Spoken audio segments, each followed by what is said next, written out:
अयान अब उस पुराने महल के अंदर था। एक ऐसा महल जहां हर दीवार एक राज छुपा रही थी। हवा भारी थी और खामोशी इतनी गहरी जैसे कोई देख रहा हो।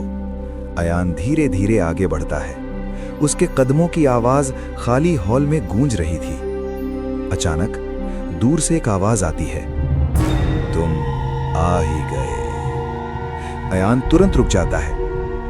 कौन है वहां? अंधेरा और गहरा हो जाता है। दूर जो रोशनी थी अब धीरे धीरे बुझ रही थी। सिर्फ एक साया बचा था, एक आदमी का साया। लेकिन वो नॉर्मल नहीं था। उसकी आंखें अंधेरे में लाल चमक रही थी। ये कोई आम इंसान नहीं था, ये था अंधेरे का मलिक। अयान पीछे हटने लगता है। मैं यहां गलती से आया हूं। लेकिन वो साया हल्की सी हंसी करता है। गलती? यहां कोई गलती से नहीं आता, तुम्हें यहां बुलाया गया है। अयान हैरान, किसने? साया धीरे धीरे रोशनी में आता है। उसका चेहरा आधा अंधेरे में आधा रोशनी में। उस किताब ने। अयान के हाथ में वही चमकती हुई किताब थी। वो अचानक तेज चमकने लगती है। किताब के पन्ने खुद ब खुद खुलने लगते हैं और एक नई तस्वीर उभरकर सामने आती है। एक पुराना राज, एक पुरानी जंग और एक लड़का, बिल्कुल अयान जैसा। अयान का दिल तेज धड़कने लगता है। ये मैं हूं? साया धीरे से कहता है, नहीं, ये तुम नहीं, ये तुम्हारा भविष्य है। अयान पीछे हट जाता है।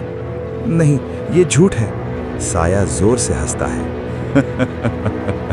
सच हमेशा दर्द देता है। तुम इस दुनिया के लिए चुने गए हो। अचानक जमीन हिलने लगती है, दीवारें टूटने लगती हैं, महल का फ्लोर क्रैक होने लगता है। साया अपना हाथ उठाता है और अंधेरा हवा में फैल जाता है। एक बड़ा सा शैडो क्रीचर सामने आता है। आंखें जल रही थीं, सांस आग की तरह निकल रही थी। अगर तुम सच में चोजन हो तो इसे हरा के दिखाओ।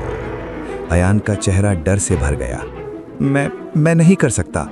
लेकिन उसके हाथ की किताब फिर से चमकती है, इस बार और तेज। एक रोशनी निकलती है और अयान के हाथ में एक तलवार बन जाती है, एक जादुई तलवार। अयान धीरे से खड़ा होता है। उसकी आंखों में अब डर कम और हिम्मत ज्यादा थी। मैं भागना बंद करूंगा, अब मैं लड़ूंगा। क्रीचर जोर से गरजता है और सीधा अयान पर हमला करता है। अयान तलवार से रोकता है। क्लैश, चिंगारियां उड़ती हैं। फाइट शुरू होती है। क्रीचर के अटैक्स, अयान के डॉजेस, तलवार की चमक, महल टूट रहा है। आखिर अयान एक जोर का वार करता है और क्रीचर टूटकर हवा में गायब हो जाता है। खामोशी, सब कुछ रुक जाता है। अयान फंसकर घुटनों पर गिर जाता है। साया फिर से सामने आता है, इस बार थोड़ा इम्प्रेस्ड। लगता है तुम में पोटेंशियल है।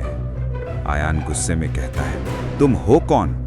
साया धीरे से मुस्कुराता है, मैं तुम्हारा दुश्मन भी हूं और तुम्हारा टीचर भी। ये तो बस पहला टेस्ट था, अब असली खेल शुरू होगा।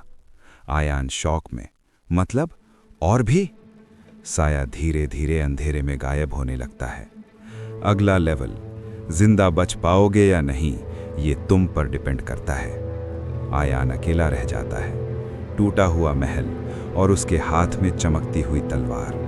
उसकी जर्नी अब और डेंजरस होने वाली थी।